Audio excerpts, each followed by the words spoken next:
Professor Catherine Sterling stood at the front of her lecture hall like a queen ruling over her kingdom. At 35 years old, she was one of the youngest mathematics professors at Whitmore University. Her designer heels clicked against the floor as she walked. Her perfectly styled hair and expensive suit told everyone she was important. Behind her, the blackboard was covered with complicated math equations that most people could never understand. She loved this feeling. 30 graduate students sat in front of her, writing down every word she said. These students had come from all over the country to learn from her. They paid $65,000 each year just to sit in this room. Catherine knew she was special. She had degrees from Harvard, MIT, and Cambridge. Her certificates hung on the wall like trophies, reminding everyone how smart she was. The lecture was going perfectly until she heard a sound near the back of the room. It was the squeak of wheels on the floor. Catherine looked up and saw him, the janitor. He was pushing his cleaning cart slowly along the back wall, trying not to make noise. His name tag said Jamal, but Catherine had never bothered to learn it. To her, he was just part of the furniture, just another worker who cleaned up after important people like her. She continued her lecture, explaining a complex mathematical proof on the board. The students watched carefully, trusting that everything she wrote was correct. Why wouldn't they? She was Professor Catherine Sterling. She didn't make mistakes. But then, Jamal stopped moving. His cleaning cart became still. Catherine noticed him staring at her blackboard. His dark eyes were focused on the equations she had written. Something about the way he looked at her work made her uncomfortable. It was too intense, too focused. Janitors weren't supposed to understand mathematics. They weren't supposed to look at her work that way. She tried to ignore him and kept teaching, but Jamal didn't move away. He stood there studying her proof like he actually understood it. Catherine felt her confidence shake just a little bit. Why was he still standing there? Why was he looking at her work like that? Then, Jamal did something that changed everything. He stepped closer to the blackboard, not away from it, closer. Catherine stopped talking. All 30 students turned to look at the janitor who was walking toward the front of the room. Some students smiled, thinking this would be entertaining. Others looked confused. What was the janitor doing? Catherine's face grew hot with anger. How dare he interrupt my lecture? How dare he come to the front of my classroom? She raised her perfectly manicured hand and pointed at the door. Her finger stabbed the air like a weapon. "Get out," she said. Her voice was cold and sharp. "Don't pretend you understand this, janitor." The words hung in the air like poison. Every student in the room heard the cruelty in her voice. Some looked down at their desks, embarrassed for Jamal. Others waited to see what would happen next. A few smiled, enjoying the drama. Jamal's hand stopped on his cleaning cart. He could feel every eye in the room burning into his back. The professor had just humiliated him in front of 30 people. She had called him janitor, like it was an insult, like he was too stupid to understand anything. Most people would have left. Most people would have walked away quietly, feeling ashamed. But Jamal wasn't most people. Instead of leaving, he stepped even closer to the blackboard. His movements were calm and confident. He didn't look angry or upset. He just looked focused on the mathematics in front of him. Catherine's confident smile began to fade. Something about the way Jamal moved made her nervous. He walked like someone who knew exactly what he was doing. "Actually, Professor," Jamal said quietly. His voice was calm and clear, cutting through the silence like a knife. "There's an error in your third line." The room exploded with shocked whispers. Students turned to each other with wide eyes. Did the janitor just say the professor made a mistake? Did he really just correct Professor Sterling in front of everyone? Catherine felt her face go pale. An error? Impossible. She didn't make mistakes. She was Professor Catherine Sterling.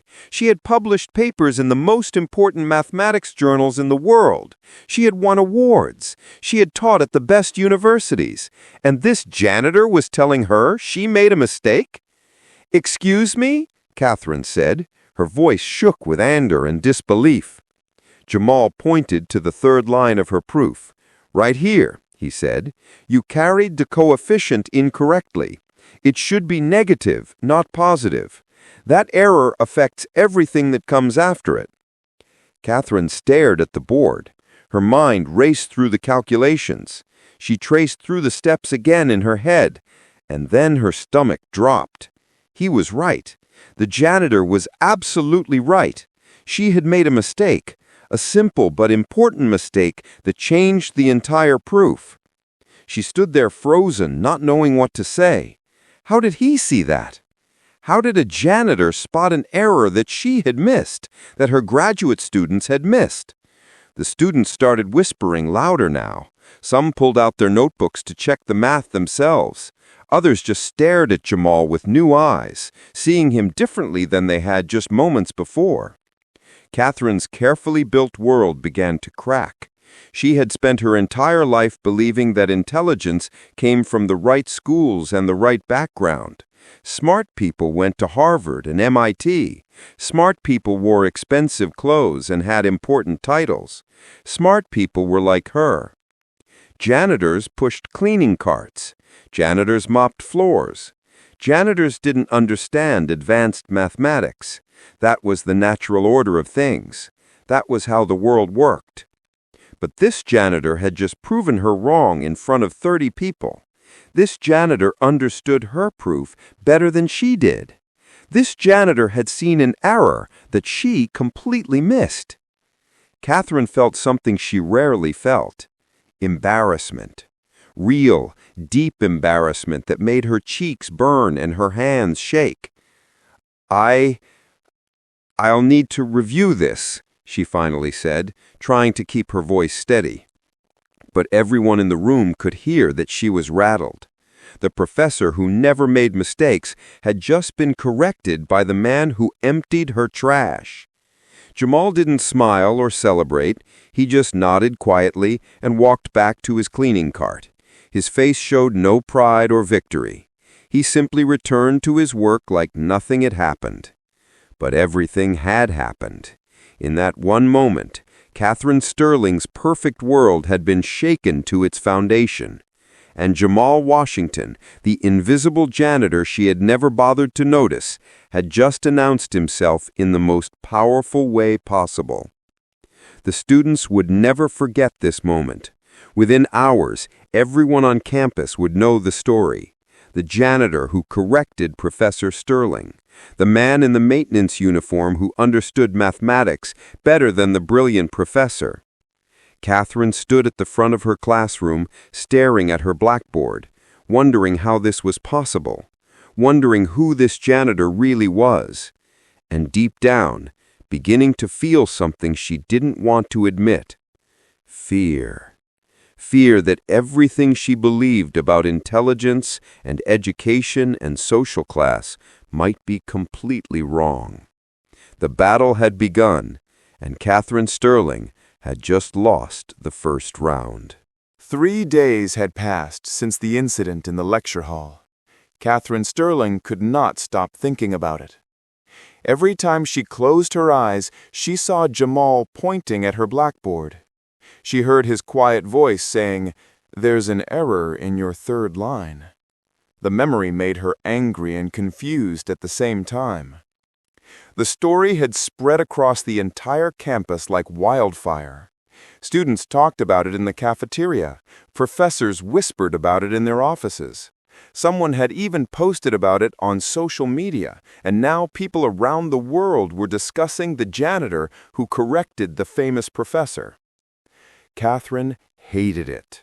She hated feeling embarrassed. She hated that people were talking about her mistake. Most of all, she hated that a janitor had made her look foolish in front of her students.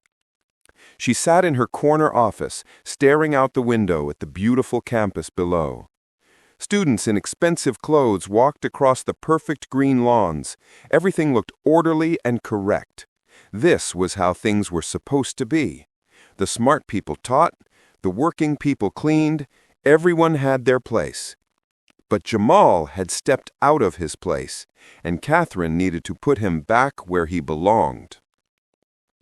That afternoon, she stood in front of a packed auditorium.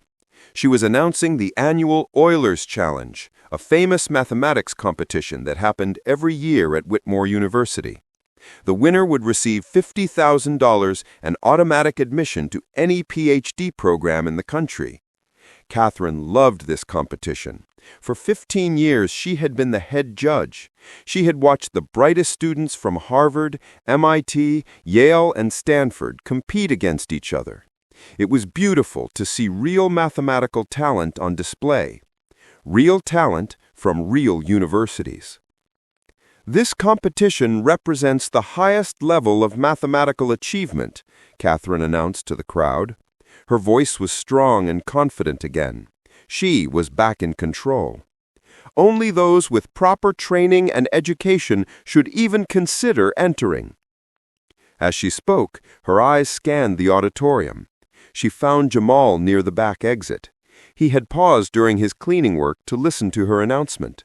Their eyes met for just a moment. Catherine smiled. She had an idea, a perfect idea. "I want to demonstrate the level of difficulty we expect," she continued. She walked to the blackboard and wrote a complicated calculus problem. "Anyone who cannot solve this should not waste our time with the real competition." Students bent over their notebooks, working through the problem. After several minutes, most of them arrived at the correct answer. Catherine nodded with approval. These were proper students from proper universities. This was how mathematics was supposed to work. "Excellent work," she said.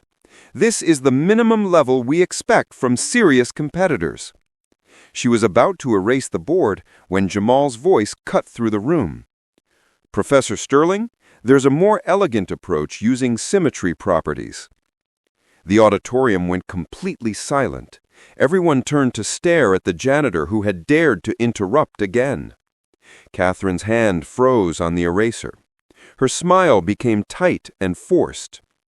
"Oh, really?" she said. Her voice was sweet but dangerous.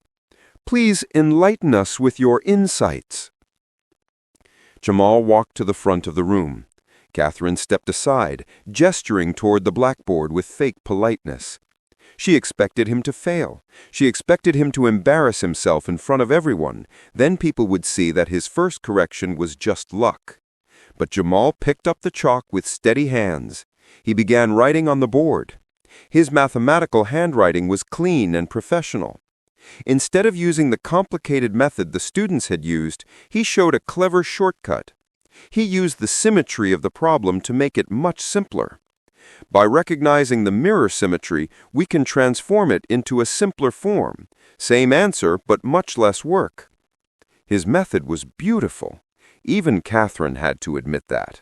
It showed real understanding of mathematics, not just memorization of formulas.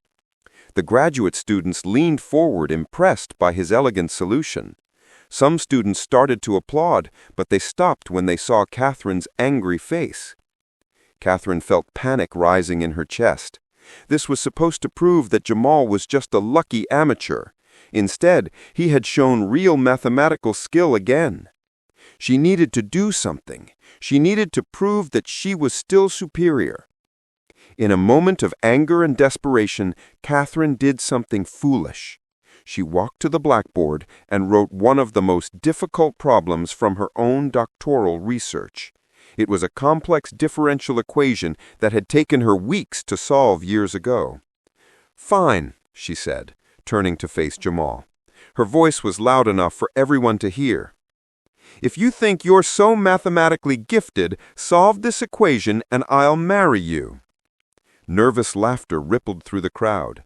It was obviously a joke, a cruel joke meant to humiliate Jamal.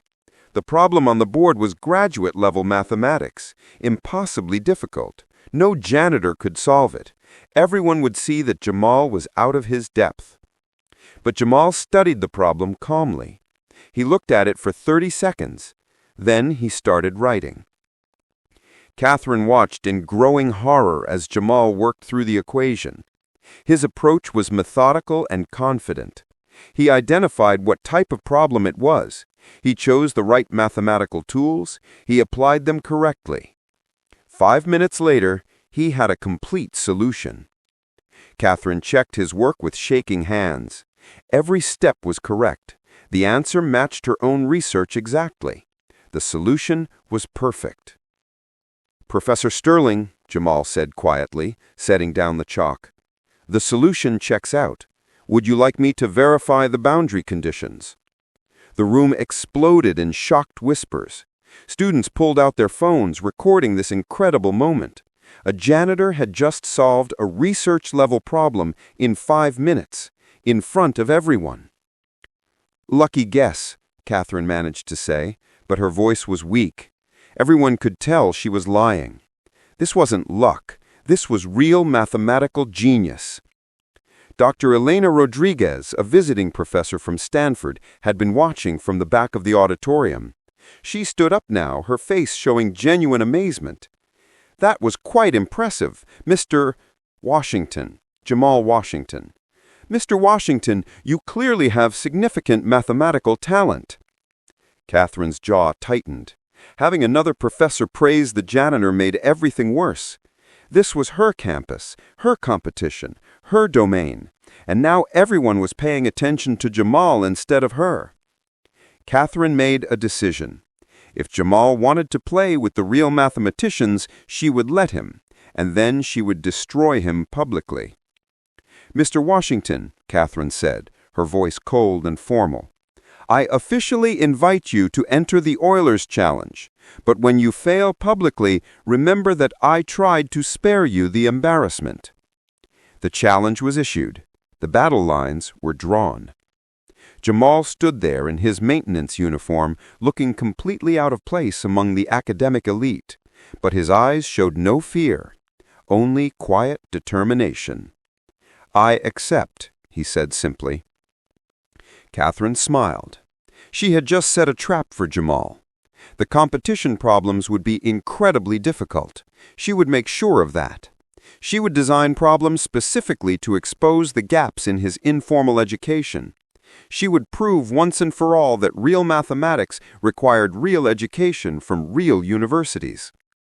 Jamal Washington might have gotten lucky twice, but luck would run out. It always did. As the crowd dispersed, students whispered excitedly. Social media exploded with posts about the upcoming competition. People around the world were suddenly interested in a mathematics competition at Whitmore University. Catherine returned to her office and immediately started planning. She would make this competition the hardest one in history. She would create problems that required years of graduate school to solve. She would show everyone that natural talent was nothing compared to proper education. Jamal Washington might have gotten lucky twice, but luck would run out.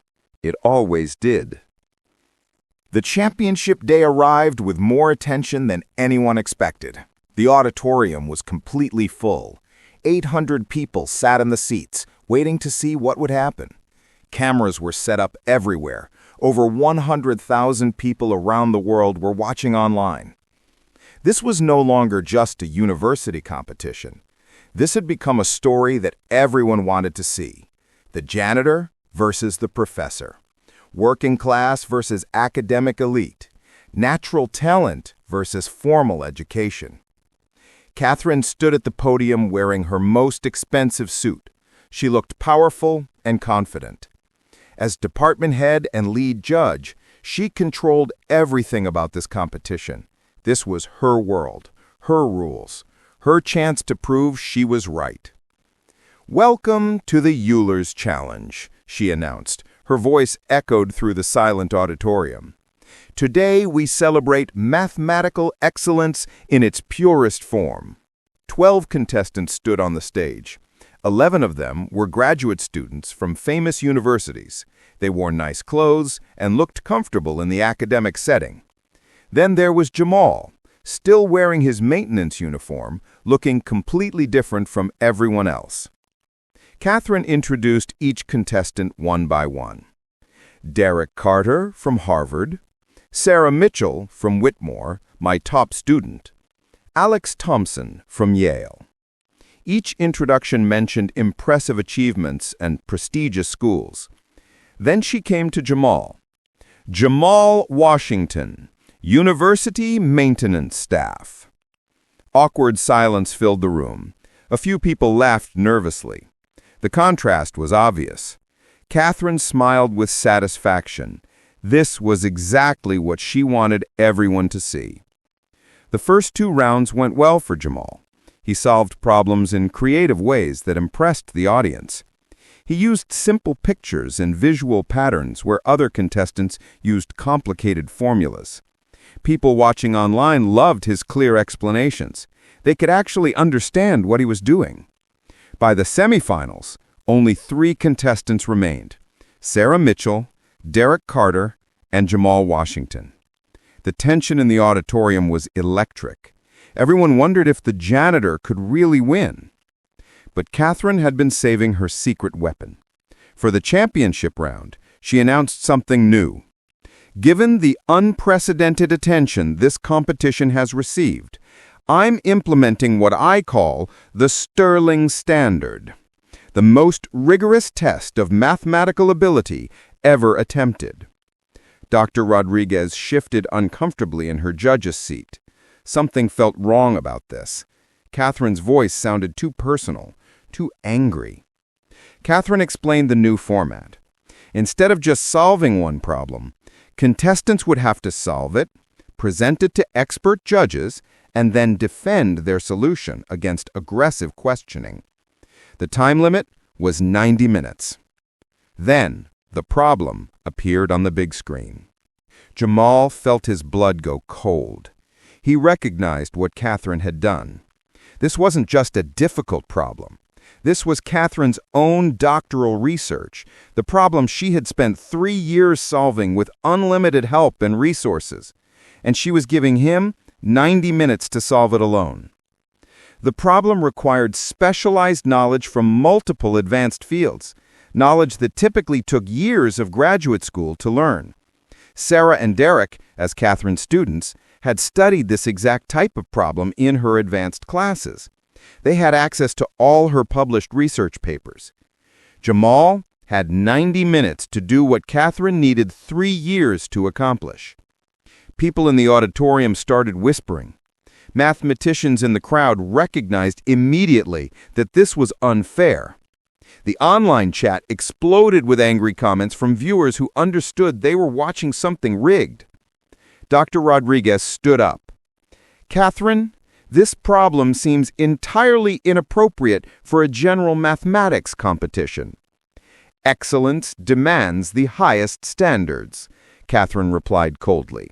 Her eyes were fixed on Jamal. We cannot lower our expectations simply because some participants lack proper preparation. The timer started. 90 minutes began counting down. Sarah and Derek immediately started writing. They knew Catherine's methods. They had studied her research. They filled their whiteboards with confident equations. Jamal stared at the problem. For the first time since this competition began, he looked lost. The mathematics on the screen was far beyond anything he could visualize with simple pictures. This required technical knowledge he didn't have. The first 30 minutes were torture. While his competitors wrote confidently, Jamal's whiteboard stayed almost empty. He started several approaches and erased them all. Nothing worked. He was trying to navigate through territory he had never studied. Catherine provided commentary for the online audience. We're witnessing the fundamental difference between real mathematical education and amateur enthusiasm. Advanced problems require years of systematic study. By minute 45, cameras captured Jamal's growing desperation. He looked defeated, exhausted, like a man who had finally met his limit. Online comments changed tone. He's completely lost. This is painful to watch. Maybe the professor was right about needing formal education. At minute 60, Jamal made a critical mistake. He misapplied a theorem he only partially understood. The error destroyed everything he had built. He stood frozen, staring at equations that proved his inadequacy. For the first time, Jamal Washington looked beaten. "Perhaps we should allow struggling participants to withdraw with dignity," Catherine suggested. Her voice carried across the silent auditorium. "Sometimes challenges simply exceed the limits of informal preparation." The words hit like a physical blow. News cameras zoomed in on Jamal's face, capturing the exact moment when his confidence crumbled. This image would be shown millions of times, the moment genius met its match. Catherine continued speaking to the global audience. "This demonstrates exactly why academic standards exist. Mathematical sophistication cannot be wished into existence. It requires proper foundations and systematic training that cannot be replaced by enthusiasm." Every word felt designed to destroy Jamal completely, to prove everything Catherine believed about intelligence and social class. At minute 75, Jamal set his chalk down. He closed his eyes. He looked ready to give up, to walk away and accept that natural talent had finally hit an impossible wall. Catherine's triumphant smile suggested she had finally proven her point. The natural order would be restored. Intelligence belonged to people with proper credentials and education. But then, Dr. Rodriguez stood up from her judge's seat. She couldn't stay quiet anymore. "Before we continue," Dr. Rodriguez announced, her voice carrying unusual authority, "I want to remind everyone that mathematical history is filled with breakthrough discoveries made by people who ignored conventional wisdom. The most profound insights often come from minds unbound by traditional approaches." She wasn't helping Jamal directly, but her words carried deeper meaning that resonated through the tense auditorium. Sometimes, the greatest mathematical truths are found by those brave enough to see problems through completely fresh eyes. Rodriguez's words triggered something deep in Jamal's mind. A memory surfaced from years ago, not identical to Catherine's problem, but related through underlying mathematical principles. Catherine's approach was sophisticated and technical, but maybe there was a classical pathway that could bypass all her specialized machinery. Jamal opened his eyes. He reached for his chalk with renewed purpose. 15 minutes remained on the clock. Barely enough time to write his name, let alone solve Catherine's 3-year doctoral problem. But Jamal started erasing his previous failed attempts. He was going to try something completely different, something that Catherine wouldn't expect. The entire auditorium held its breath. 100,000 viewers watched online. Everyone wondered the same thing. Could he possibly do it? Could 15 minutes be enough? Jamal began writing with trembling hands, but his eyes burned with desperate determination. Catherine watched with growing alarm. Jamal wasn't following the advanced theoretical pathway she expected. He was writing something completely different, something she didn't recognize. He was going back to basics, using old mathematical methods that were classical and elegant, methods that didn't require years of specialized graduate training. With 10 minutes left, Jamal's approach began taking shape. He was treating Catherine's complex problem as a minimization challenge, finding the mathematical configuration that required the least energy. His chalk moved faster, more confidently. The classical methods were working. Catherine stared at his whiteboard in growing shock. This wasn't the solution she had spent 3 years developing. This was something else. The applause was deafening. People stood up from their seats, clapping and cheering. Students shouted with excitement. Even serious professors who never showed emotion were smiling and nodding with approval. 100,000 people watching online flooded the chat with celebration messages. Jamal Washington had done the impossible. He had solved Catherine's doctoral research problem in 90 minutes, using methods that were simpler and more elegant than her own approach. Catherine sat frozen in her judge's chair. She couldn't move. She couldn't speak. The problem that had been the foundation of her entire doctoral dissertation had just been solved by someone she had spent weeks trying to humiliate, someone she had dismissed as unqualified. Her carefully constructed world was crumbling around her. Everything she believed about intelligence, education, and social class was being proven wrong in front of a global audience. Dr. Rodriguez approached the main microphone as the applause finally began to quiet down. Her face showed the excitement of someone who had just witnessed something historic. "Ladies and gentlemen," Rodriguez said, "we have our winner, Jamal Washington."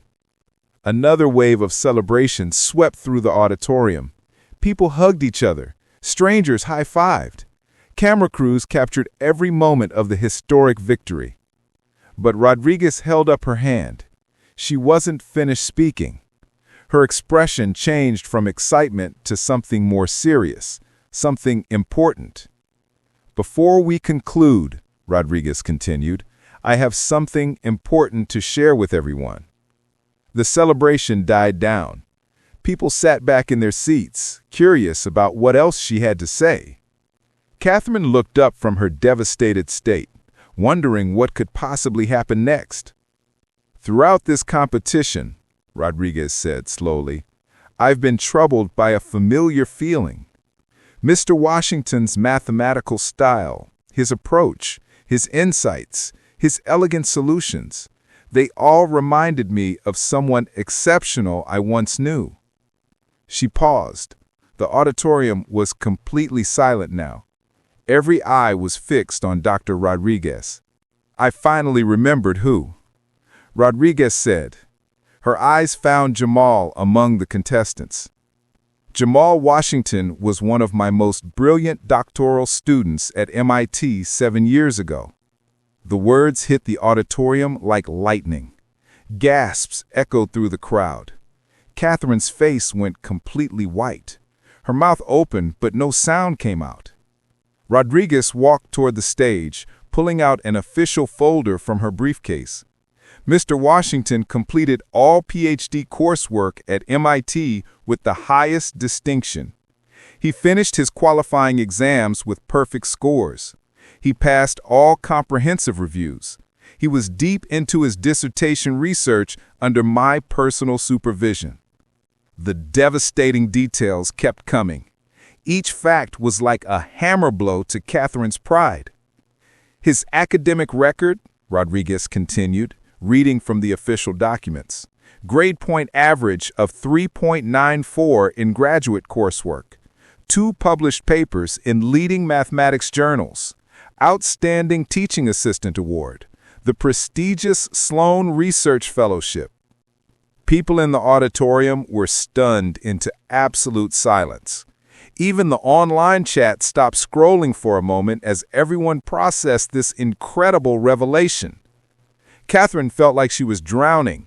She had systematically humiliated someone whose academic credentials exceeded her own. She had treated him like he was stupid.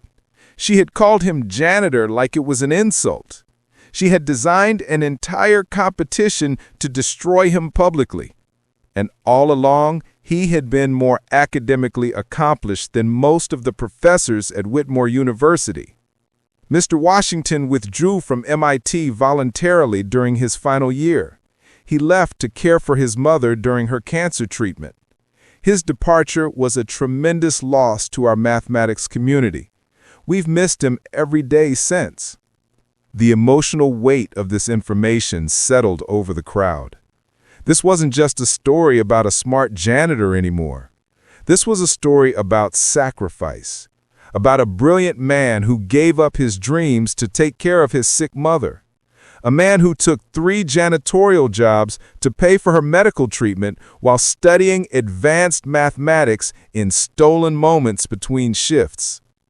The online audience exploded with a mixture of shock, admiration, and outrage.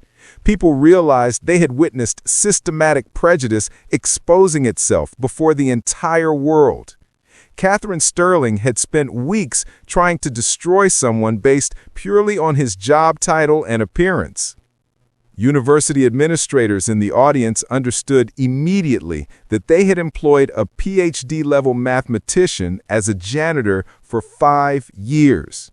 They had walked past genius every day and never bothered to ask questions or look deeper.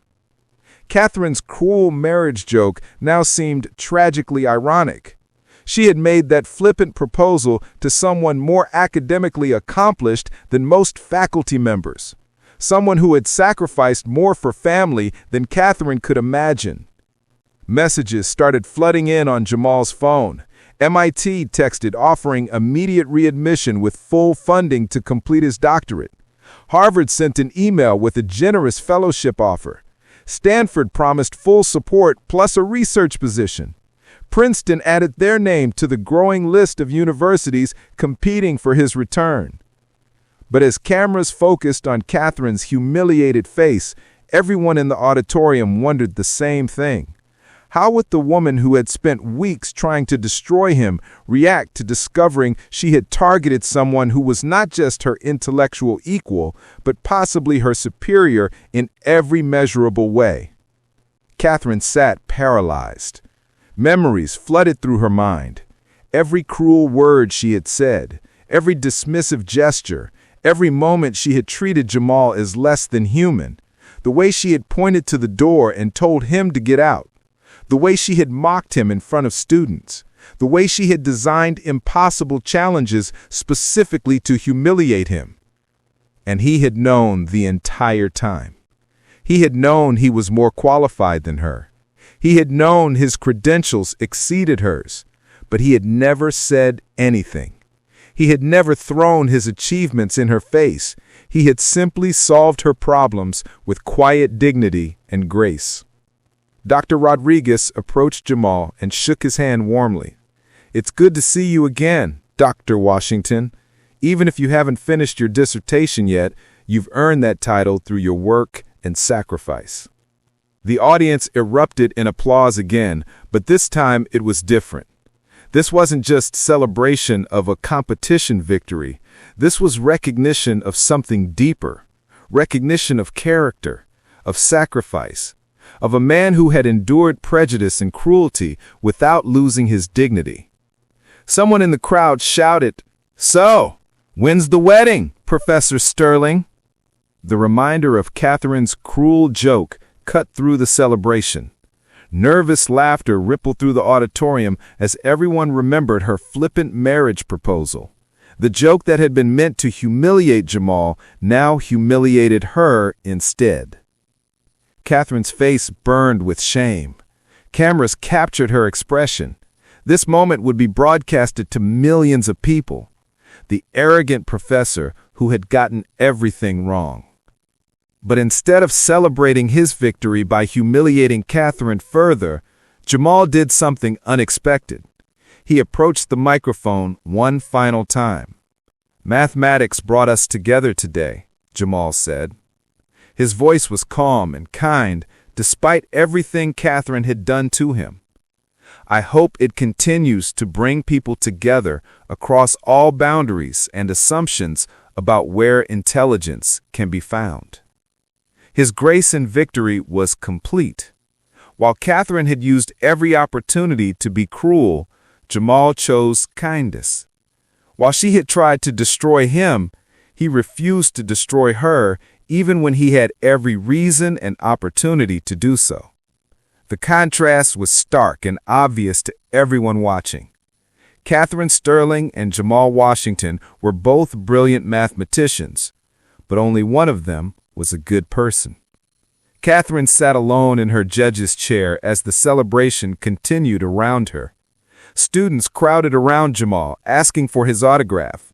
Professors lined up to shake his hand and apologize for not seeing his brilliance earlier. News reporters pushed forward with microphones, wanting interviews. And Catherine realized something that made her feel worse than any public humiliation could. She was attracted to Jamal. Not just intellectually, though his mind was clearly superior to her own, but genuinely attracted to his character, his kindness, his dignity under pressure, the way he had endured her cruelty without becoming cruel himself. For weeks, she had been fighting her growing feelings by telling herself he was just a janitor, just an amateur, just someone beneath her status. But now, all those excuses were gone. Jamal. Hours passed. The auditorium had emptied completely. The celebration had moved to other parts of campus.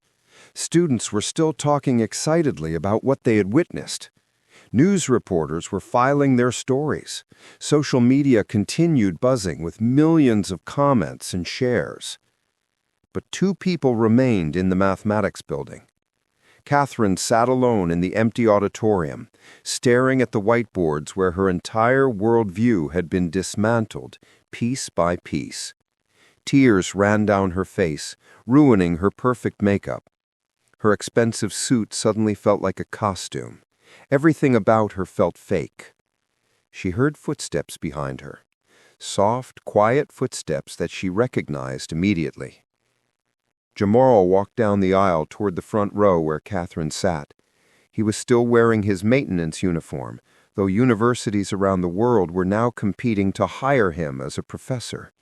He carried 2 cups of coffee from the campus cafe. "I thought you might need this," Jamal said softly, offering her one of the cups. Catherine looked up at him with red, swollen eyes.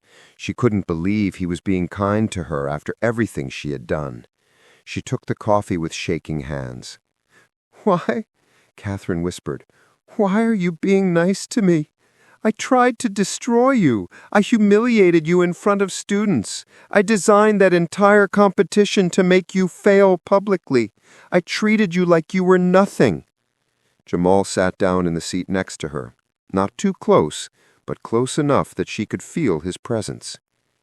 "Because you're not the first person to judge me by my appearance, and you probably won't be the last.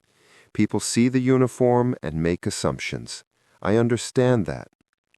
"But I'm a mathematician," Catherine said, her voice breaking. "I'm supposed to look for evidence. I'm supposed to analyze carefully before drawing conclusions.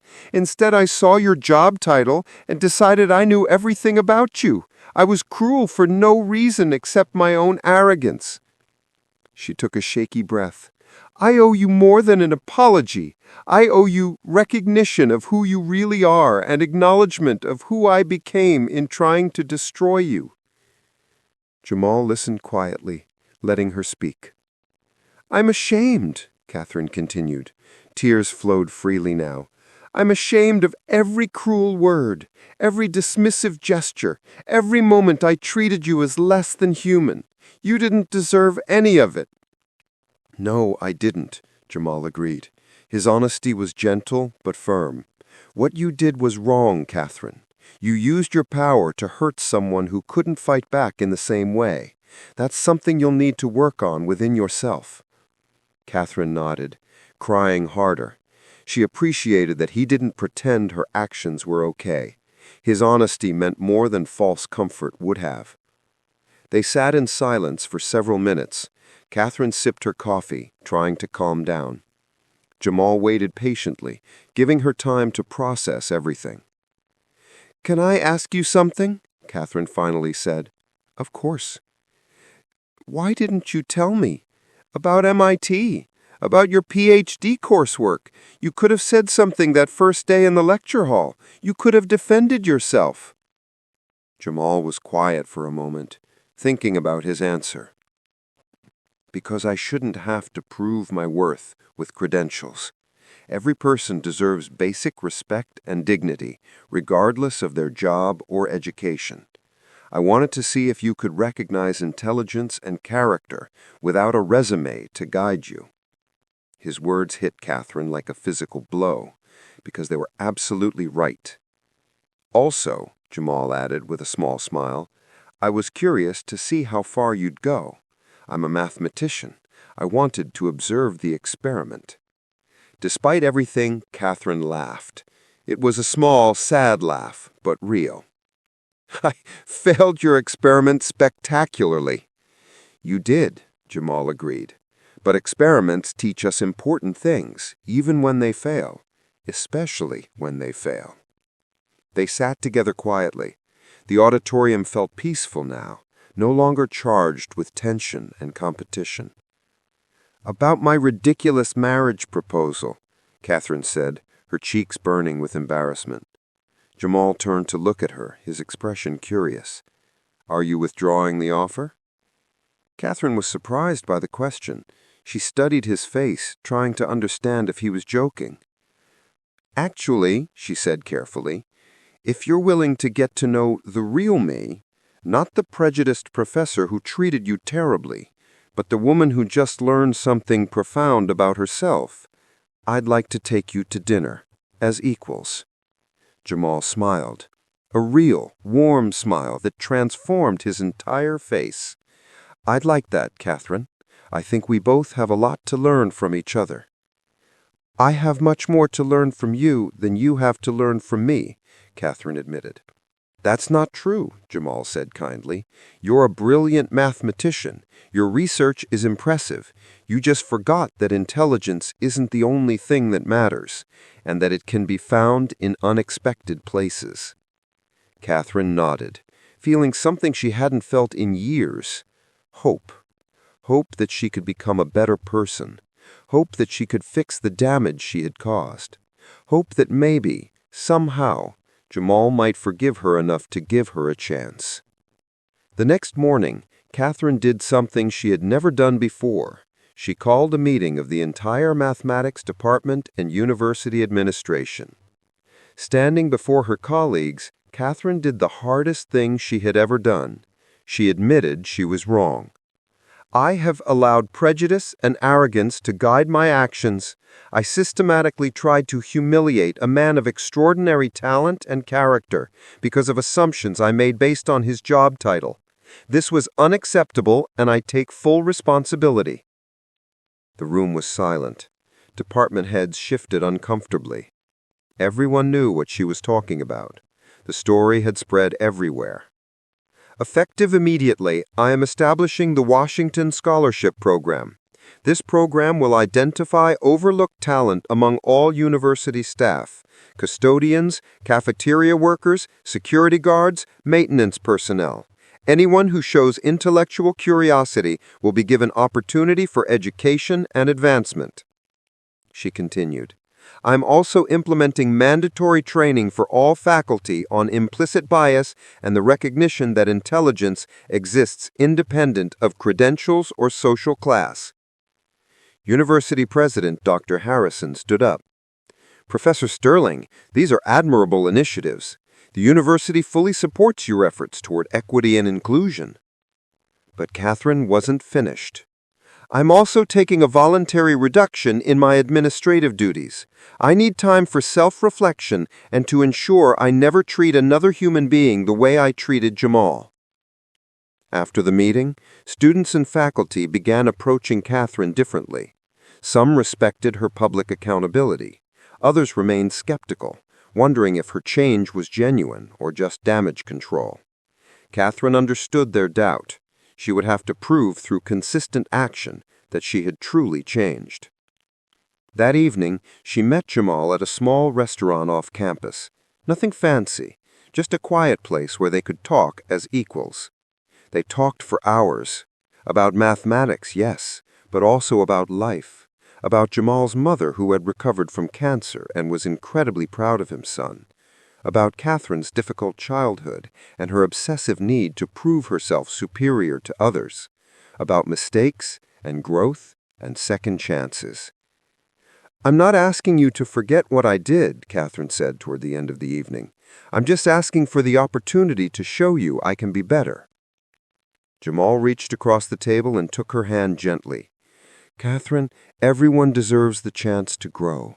I see you trying. That matters." 6 months passed. During that time, remarkable changes happened at Whitmore University. Jamal returned to MIT part-time to complete his PhD while serving as a visiting researcher at Whitmore. His mother was healthy now, and he could finally pursue his dreams again. Catherine's Washington Scholarship Program discovered 3 staff members with extraordinary talent. One cafeteria worker turned out to have a gift for physics. A security guard was brilliant at computer science. A maintenance worker showed remarkable skill in chemistry.